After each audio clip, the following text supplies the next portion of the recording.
Hi అండి. ఈరోజు పచ్చి చింతకాయతోటి పప్పుచారు ఎలా తయారు చేసుకోవాలో చూపించబోతున్నాను.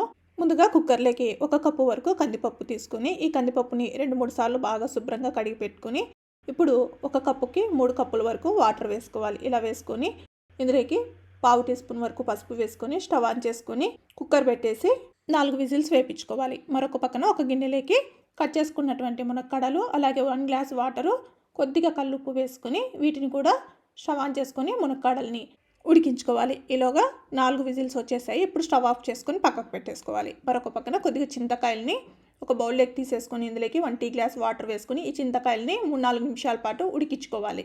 ఇప్పుడు చింతకాయలు కాస్త చల్లారిన తర్వాత ఈ చింతకాయల నుంచి రసం తీసుకోవాలి.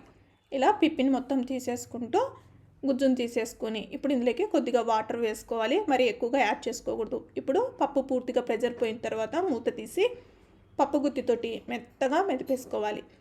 ఇలా మెదిపేసుకున్న తర్వాత ఇందులోకి కొద్దిగా వాటర్ కూడా వేసుకొని, అలాగే మనం తీసుకున్నటువంటి చింతకాయ రసంని కూడా ఇలా చేతిని అడ్డు పట్టుకొని వేసుకోవాలి. ఇలా వేసుకున్న తర్వాత ముందుగా ఉడికించుకున్నటువంటి మునక్కాడలను కూడా వేసుకొని ఇప్పుడు ఇందులోకి 1 గ్లాస్ వాటర్ యాడ్ చేసుకోవాలి.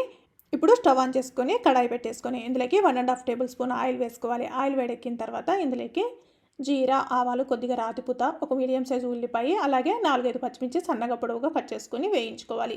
ఇవి కాస్త వేగిన తర్వాత ఇందులోకి ఒక రెమ్మ కరివేపాకు కూడా వేసుకొని వేయించుకోవాలి. ఇప్పుడు ఇందులోకి 1/2 టీ స్పూన్ ఫ్రెష్గా దంచుకున్నటువంటి అల్లం వెల్లుల్లి పేస్ట్ కూడా వేసుకొని పచ్చివాసన పోయేంత వరకు వేయించుకొని ఒక మీడియం సైజు టమాటా మెత్తగా మగ్గేంత వరకు మగ్గించుకోవాలి.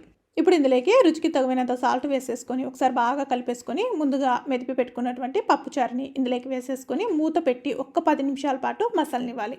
ఇప్పుడు చివరిగా ఇందులోకి సన్నగా కట్ చేసి పెట్టుకున్న కొత్తిమీర కూడా వేసుకొని మరొక 2 నిమిషాల పాటు పప్పుచారుని మసలనిచ్చి స్టవ్ ఆఫ్ చేసుకోవడమే. అంతే.